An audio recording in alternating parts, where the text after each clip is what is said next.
ရက်ဆက်ဆက်အငင်းခံလိုက်ရတဲ့ United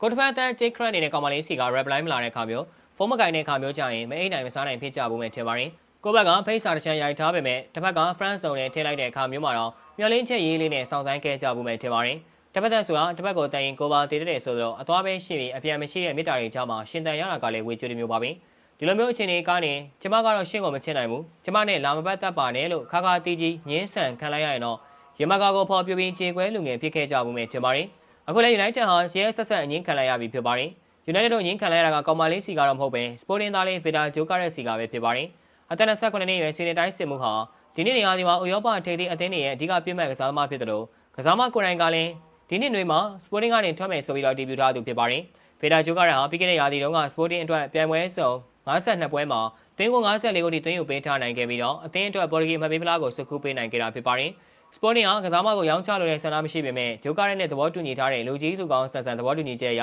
သတ်မှတ်ထားတဲ့ပြောင်းရွှေ့ခြင်းရရင်ထွက်ခွာခွင့်ပေးမယ်လို့ပြောဆိုထားတာရှိပါတယ်။ဒီတော့ဂျိုကာရမမရရင်တေးမလို့ဖြစ်နေတဲ့ United ကလည်းဒီအပြောင်းရွှေ့စည်းကလေးကိုဝင်လာခဲ့ပြီးအမေရိကန်သုံးချကကစားမနဲ့ရွှေလန်းဝင်လန်းဖောက်ဖို့လုပ်ခဲ့ပါတယ်။အစတော့ကတော့အဆင်ပြေသလိုလိုဖြစ်ခဲ့ပေမဲ့မင်းသားရောက်လာရင်လူချမ်းဖယ်ပေးရတယ်ဆိုတဲ့အတိုင်းအခုတော့ United တို့ဘေးရောက်သွားခဲ့ပြီဖြစ်ပါတယ်။ပရီသတင်းစာ record ရဲ့အဆိုအရ